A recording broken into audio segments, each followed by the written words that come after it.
Hi everyone, I'm Matt, N3NWV, and welcome to the first ever quarterly POTA News and Stats Update. Q1 23 shows no sign of POTA growth slowing. There were almost 46,000 activations in the first 3 months alone, and over 4,500 activators out there doing those activations. Those both represent a 170% increase over Q1 22. We lit up just over 8,800 parks spread across 62 DX entities. That's a 150% increase over just this time a year ago. Glad to see so many new countries participating in POTA. And all told, 2.26 million QSOs, a 180% increase over Q1 2022. Looking at things by region, Region 1 saw the biggest increase in the number of activators to just over 2,000. That's a 460% increase in the number of activators. And all of those activators generated a ton of activity. We have multiple activators hitting 20 or more parks and making over 2,000 QSOs. When we look at Region 2, excluding the lower 48 of the US, we still see a huge increase. A 270% jump to almost 4,000 activators. And remember, folks, this is Q1, January, February, and March. When you factor in the weather in Canada, that's pretty amazing. And here again, we see multiple activators crossing that 100 activations line for the quarter. So they're averaging more than one activation per day. Also, thanks to Hotel India 8 Delta, we saw over 100 parks and more than 10,000 QSOs reached in just this quarter alone. Region 3 is not far behind, with more than double the number of activators compared to Q1 2022. New Zealand has seen the biggest jump in activity in the region, thanks in large part to our new mapping coordinator, ZL1BQD, who's added a ton of new parks to the database for ZL land.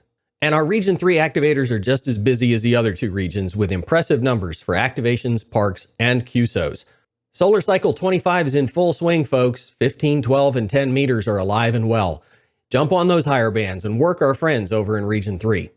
And of course, hunters remain the staple, the bedrock of the POTA program. We now have over 36,000 people registered for POTA, but we have over 350,000 unique call signs in the QSO database. Thanks to each and every one of you who's hunted a POTA activator, you really are what makes the program work. In other stats, it's a brand new year, and that means we have a brand new Bailey Sprott Park-A-Day POTA Challenge series going on. 10 activators show up in the database as having completed an activation every day in Q1 of 2023. There's an asterisk by this, though, of course. All the logs might not be in yet, and frankly, there may or may not be a bug in the query for this, so don't be surprised if that number goes up for Q2, but at least 10 so far. And likewise, on the hunter side of the equation, there are over 104 to be exact, folks, who've had at least one POTA QSO every day in the first quarter of 2023. In other POTA news, January 21st and 22nd UTC were the Winter Support Your Parks weekend. Depending on the stat you look at, the event grew between 300% and 400% compared with Q1 of 2022. A heartfelt thank you and well done to any and all who participated in the winter event. Here's what the 97,000 QSOs look like. As you might expect, phone and the daylight hours in the Western Hemisphere dominate the charts. However, there is activity around the clock and on all modes, so there's something for everyone in these events. 20 meters remains the most popular band for the event and for POTA in general. That's a bit of a shame, as Solar Cycle 25 is in full swing, the higher bands are open, and the folks in Regions 1 and 3 really wish you would use them. It is great to see 10 meters in the number 3 slot, as it offers not only some fantastic DX, but opportunities for our entry-level licensees to get involved in POTA on the HF bands. Our hunters showed up in force for the Winter SYP event. It took 135 QSOs just to get onto the chart this time. That's the first time it's taken over 100 QSOs just to make it onto the chart, and if you want the top spot, you're going to have to work more than just phone. Another hunter first, it took more than 100 unique entities worked to make it onto the stat slide. We're all going to need 4K monitors if it keeps going at this rate for next year.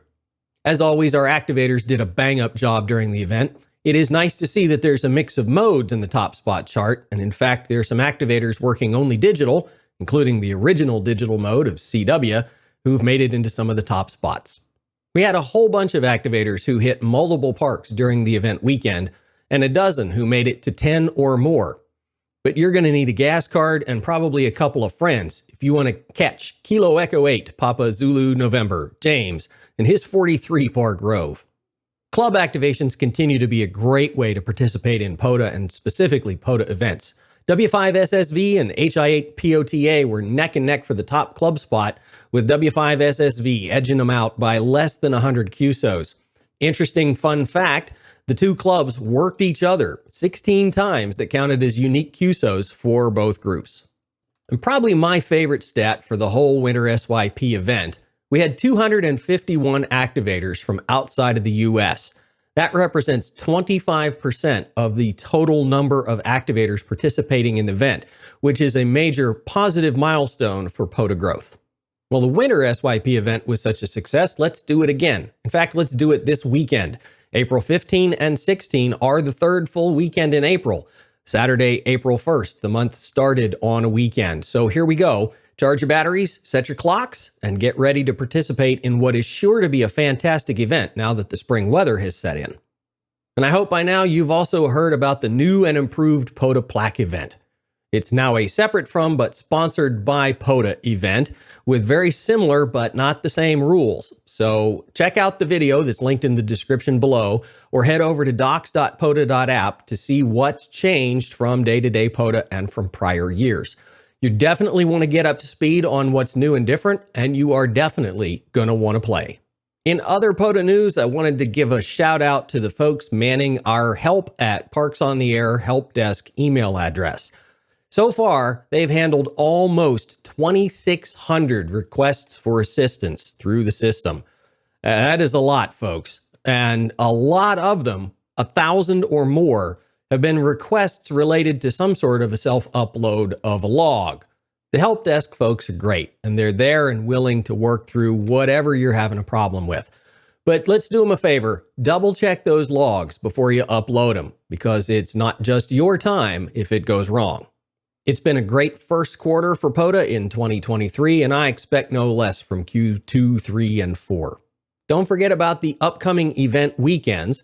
If it's been a while since you've checked out the docs.pota.app site, it's worth a look. They've made a lot of updates and improvements, and there is some new information over there. So even if you're a POTA veteran, it's worth checking out the doc site once in a while.